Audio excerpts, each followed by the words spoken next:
It's the one and only JSG, Jordan Stream, and in today's exclusive video, I'm gonna be showing you how to be a sweat in Dragon Ball Sparking Zero. But before we get into the video, I wanna ask you to please subscribe to my channel because I'm trying to hit 500 subscribers. You can help your boy out by dropping a sub today. If this is the Sparking Zero guide that you've been waiting for, then give this video a thumbs up and let's get right into the video. Becoming a sweat requires having full understanding of how the game works, knowing which characters are physically capable of applying pressure, and it requires having the proper item selection applied in battle. Just like any other competitive game online, there's levels to everything. Now we're going to discuss the low tier class characters that you can sweat with in this game. If I had to choose, my first choice would be Burter, and here's why. He's a fast character, hell, probably the fastest in the game. That is, if not before or after Super Saiyan 4 Gogeta. Burter has a really great kit. He has after image, which can really help you get out of a tight spot when need be. And his special fighting pose will launch you right into sparking mode to pull off an ultimate for the win. His rapid rush attack strikes will easily disrupt any low tier character's movement. For example, Krillin or Chiaotzu, who are also two characters within this low tier list. I never thought I'd say this, but Recoome is a great low tier character for sweats in Sparking Zero.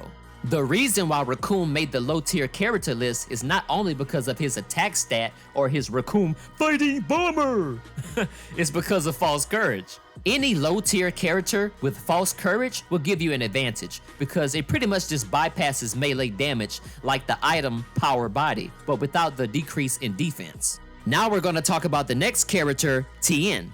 Tien's kit is so broken. The fact that he has Solar Flare and Wild Sense, you telling me that he can pretty much blind an opponent for a matter of seconds, and if he just happens to get countered, he can still counter that counter with Wild Sense? Yeah, that's broken, my boy. I would also advise you not to use Neo Tri-Beam. If I'm not mistaken, it does the exact same amount of damage as the regular Tri-Beam. That being said, Tien is a great choice for a low tier character for sweats because he can slow the pace of the battle down by blinding enemies with Solar Flare, and he can counter moves with Wild Sense. That boy Goten made it to the low tier. Luckily for him, Super Saiyan Goten is another great choice because he has False Courage and Wild Sense. Let's just say, for example, a Broly main is manhandling you in a match, and you pop False Courage, you can easily grab him and get away. That's how good it is. The mascot of this video, Chiaotzu. Let's talk about him real quick. Don't underestimate Chiaotzu. His health is pretty trash, but besides that fact, he is good. He can disable enemies with telekinesis, and he can vanish out of trouble with after image. To effectively sweat with Chiaotzu, make sure that you drag out your combos. And the last character within the low tier list is good old Krillin.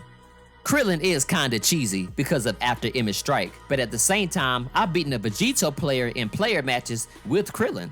Don't get me wrong, anytime you see somebody using Krillin, they not slick, they trying to use after image strike. Using Krillin is a plus because his spread energy wave can hit opponents no matter where they go. They better hope they don't get popped with one of them blasts because they're gonna take full damage. And now, we're gonna talk about the android characters. These characters are mid-tier. If you really wanna be a sweat with any android, use Dr. Gero. Dr. Gero is the best counter to any broken character that can jump to sparking mode. Think about it. Your opponent is gonna waste 3 skill points just to get to sparking mode for sure. Here comes Dr. Gero, just grab him one time and it shuts down their whole sparking mode instantly. And in order to do this, he has False Courage, which can help you bypass melee damage for a small amount of time. Next, we're gonna be talking about Metal Cooler. This is actually one of my favorite characters in the game. Besides the fact that this skin is really fire, his regeneration ability is what's gonna break most players when they play against you. Unless the other player is a sweat like you, they don't have a chance because they have to continuously drop that HP down and all you have to do is regenerate it with 4 skill points. Players are gonna get tired of that quick. They'll probably back out the game at that point. Now that you have a little bit better understanding of which characters you need to use, let's present the characters that are mid-tier that aren't androids. We've got Piccolo fused with Kami. Another great choice for mid-tier is Trunks Melee. My favorite character, Cell. And surprisingly, Super Garlic Jr. is also a great choice for sweats. So before we get into the high tier characters, I'm gonna show you how to set up your item classes. The right format for setting up your item classes for androids consists of this. Make sure you always select God of Destruction training and King Kai training. Rush Attack Boost 3, Rising Tension, Indomitable Fighting Spirit, and Dragon Spirit. The last item within your item class can be optional. For example, if I were to use Metal Cooler, I would probably change the last item to Light Body. That way I can pull off my generation skill without being stunned by Ki Blast. And if you think I forgot, let me just go ahead and show you how to set up the item classes for low tier characters. Here's another way you can learn to apply the right items every time. Look at the character's stat attributes and then figure out which is their strong point. Then you want to equip items that will greatly enhance the performance of those attributes in that graph. Or if your focus is having access to the abilities of your character, then you should equip the item Dragon Spirit. As you'll see later in this video, the next item, Secret Measures, will give you a huge advantage against special and alt spammers at the beginning of a game. I was gonna mention this later in the video, but I can tell you my secret now.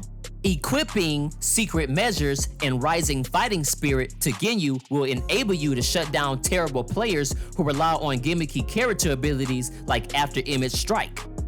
At the start of the match, you can jump right into Sparking Mode and activate Body Change, and I guarantee when you do, it's gonna break your opponent all the way down. I've used this exact strategy and won against Z-Rank players online.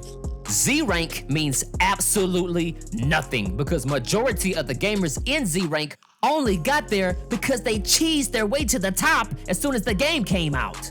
I'm seeing a lot of posts about people can't rank up. Let me tell you why nobody can rank up in ranked mode. I'll tell you why. It's because it's the same lame, corny players relying on Broly to spam Ki Blast until you can't defend anymore so they can spam you with ultimates the whole game. Then you got the absolute noobs in the game that only use Super Saiyan 4 Gogeta for his broken attack power. And the only thing they can really do the whole game is spam Wild Sense like they like depending on it because they don't have hands whatsoever. And then you have the most obvious garbage gamers running the Giants because they know they're gonna get mollywopped if they play a regular character. These gamers scary as hell, they do not want to fight. And the ones that just barely beat you don't even want to rematch because they know they're gonna get their ass whipped. And that's the real reason why players always running away instead of accepting the rematch.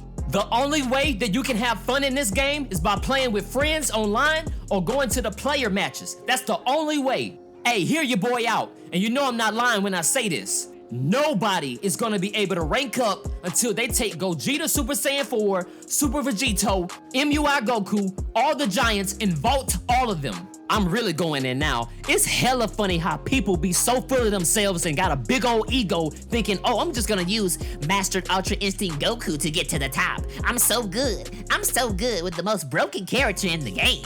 Then be having the audacity to be talking mad smack in PlayStation messages, talking about I beat you, I won, you just mad cause you lost. You a bum, you using MUI Goku, you a lame. And you know I didn't tell not one lie, but the rant is now over. And to make sure the video isn't too long, I'm just gonna go ahead and show you the item classes for the high tier characters.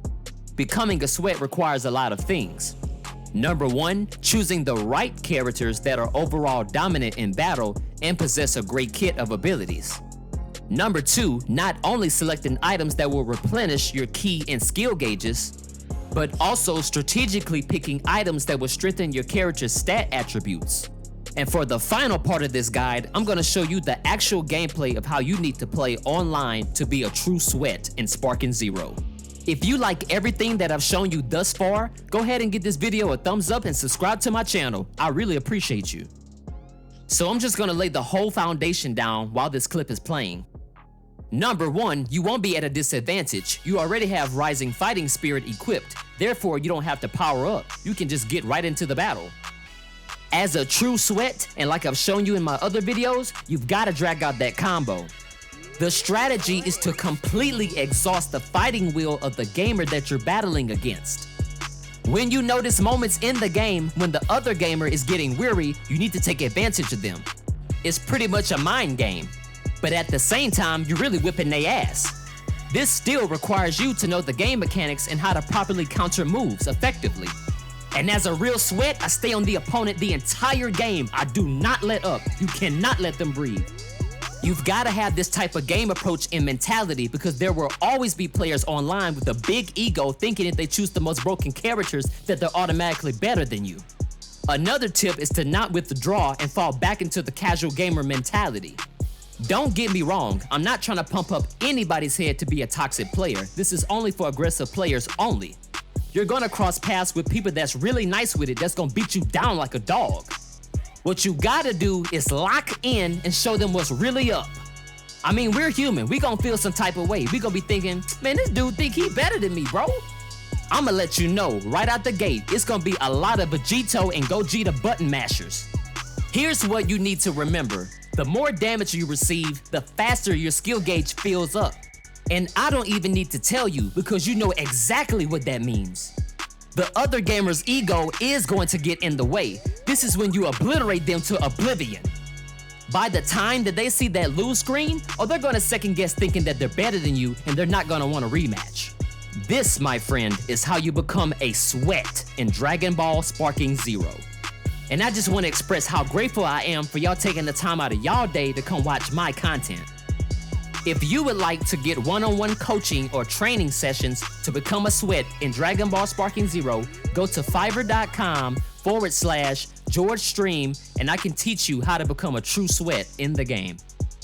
Unfortunately, it's that time. I hate to go, but until the next video, this the one and only JSG, Jordan Stream, and I'ma see you next time.